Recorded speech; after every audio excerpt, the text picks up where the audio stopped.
So the history of the farm started back in 1723.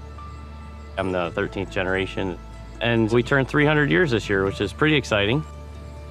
And I always ran up the road like after school or days off to come here. I don't know, I guess it's in my blood.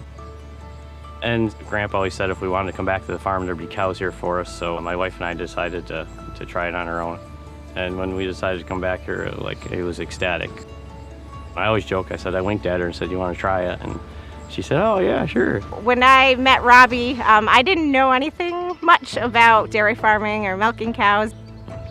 So then in 2009, we bought a herd of 60 cows, and that's how we got started. We grew from there. Currently, we milk 275 cows, milking and dry, crop about 650, 700 acres, alfalfa, grass, hay mix, and corn silage. The Dygerts are definitely on the forefront of everything. They are always progressive and the first people to jump into a new idea, always ready to go. It just makes more sense economically, I think, as looking forward to less passes over the field, and if you can get the same value of crop off from it. In 2010, we started working with NRCS and laid out a plan for crop rotations, and we put in a manure storage and a covered barnyard to our new freestall barn. And we did a leachate collection device and a filter strip for bunk runoff, and that's helped tremendously with a lot of the surface water and containment in all of our milk house waste. And currently we tied in our milk plant also. That all gets collected and goes to the manure storage as well. So we pride ourselves in how we take care of the cows, the feed we put up for our cows, the care for our cows, the milking, how the milking is done. All that equates to us putting out a great product with our milk. In the barns, we've put up 2 freestall barns. So we went from tie stall to freestall. We bed them with sand. We have fans to keep them cool. And we, through Soil and Water's help and funding, we did a covered laneway.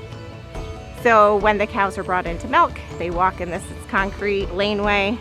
They don't have to walk through mud. It's all covered, contained, and it's very easy for them to get from their barns to where they're getting milked. In the recent times, the Dygerts have installed a manure storage as a big project. The manure pit gives us a more opportune time to spread the manure on the fields or inject it if we can get to that point. We first moved back. We had to do a daily spread. No matter if it's raining or not, wintertime, we had to spread. So we got funding through NRCS to put in a manure storage. It still gives us the chance to look ahead at the forecast. Is there going to be a significant rainfall? Is there going to be snowstorm, frozen ground, and pick and choose where we spread and how we spread. So less leaching, less runoff. We're very close to a village, so keeping good terms with all the neighbors, that's been big. Clean water we try to keep separate from the pit. The diversions keep the water clean and keep it excluded from any of the manure or other nutrients that might be found on a field. My grandfather put in a few diversion ditches and strips out on some land. And when we built the manure storage to keep all of the surface runoff, we put another diversion ditch in above the manure storage in our freestall barns to help divert clean water around. It's all swaled on each side of the freestall barn so that we can send the clean water around and away. And we use almost like a triticale peas oats as a cover crop with all our seedings, and then we take that cover crop off. It gives feed for our animals and helps the new seeding grow up underneath without washing. So that's been a practice we've done ever since we started. The field below was our first field we did this year where we took the first cutting off and we no-tilled into it. We put in a creamery in 2021, and we process about 2 days worth of production of our milk, sold directly to the consumer and some wholesale to stores. The shift doing our own creamery has been a kind of a long work in progress. There was a creamery up the road. We were selling him our milk at the time for his plant because he had sold his cows. The way it worked out is we ran his plant for a couple days a week to see if we wanted to do it. And then recently, about 2.5 years ago, we built our own milk processing plant. We process our own milk from our own herd of cows here. We did that just to make things more self-sufficient here on the farm, so we could have everything kind of right here. We could do our own crops, we could milk our own cows, we could process our own milk, and not have to rely on as many outside places to haul our milk.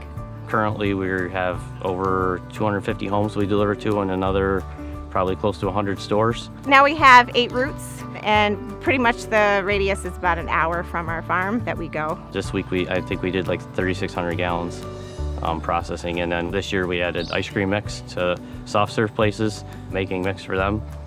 And we actually lost our market 2 different times. So we thought down the road that, if we could be self-sustainable, that would really help out and provide a chance for our younger generation coming up if they want to undertake with us at the dairy in some point or stay here on the farm, that we're diversified enough to be able to bring them into the business. They're always trying to get the next generation involved and trying to change some of the old practices that may have been implemented on the farm to more conservation, sustainable type practices.